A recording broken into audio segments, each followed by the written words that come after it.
મિત્રો જય સિયારામ બાપા સીતારામ। આજે અમે આવી ગયા છીએ ભાવનગર જિલ્લાના રાજપરા ગામમાં અને આ વાડીમાં અમે આવ્યા અને તમે જોઈ શકો છો તે પ્રમાણે એકી સાથે તરબૂચ અને કેળની ખેતી કરવામાં આવેલી છે। તમે જોઈ શકો છો તરબૂચ પણ સારી રીતે આમાં જોવા મળી રહ્યા છે આ બધા।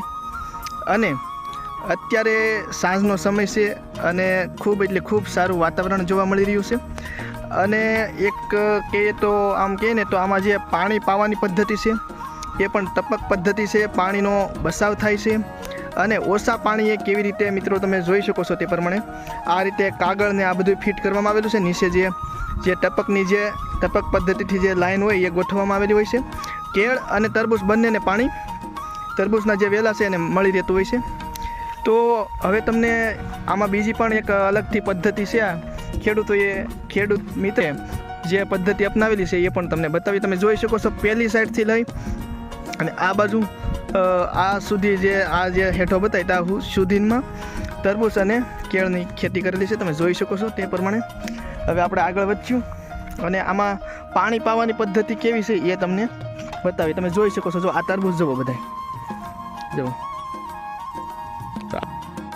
અને કેળ બંને હવે તમે જોઈ શકો છો જો આ જે છે ને એ મિત્રો જે ટપક પદ્ધતિની જે લાઈન છે મેન એ તમને બતાવી રહ્યા છે। એમાંથી જે નાની લાઈનો છે ટપક પદ્ધતિની એ નીચે છેક સુધી હોય અને એમાંથી નાના જે જગ્યા રાખેલી હોય એમાંથી પાણી મળી રહેતું હોય બંને તરબૂચના વેલા અને કેળને।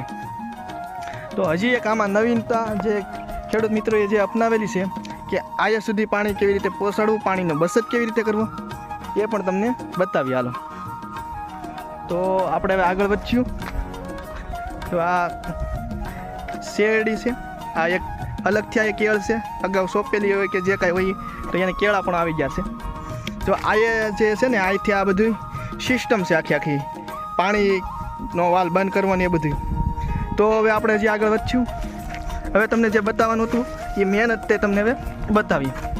તો મિત્રો જો આ પાણીનો હોદ છે આપણે ભાવનગર જિલ્લામાં ક્યાંક જોવા મળે તો આ તમે જોઈ શકો છો। જો આ બહુ મોટો હોદ છે, આમાં પાણીનો સંગ્રહ કરી દેવામાં આવે છે અને આયાથી પાછી આ જે તમે જોઈ શકો છો લાઈન એ પ્રમાણે ન્યા સિસ્ટમ આખી અને મોટો જબર હોદ છે એ મારફતે ઓલે ટપક પદ્ધતિ ત્યાંથી સીધા આખા વાડીમાં પાણી જતું હોય છે।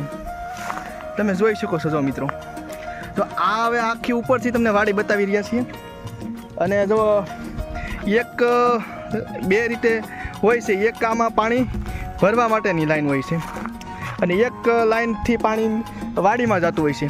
જે આ જે અત્યારે જો આ જે તમે જોઈ શકો છો ને એમાંથી પાણી આવે આમાં વોડમાં અને આ જે લાઈન છે એમાંથી પાણી નીચે જતું હોય છે।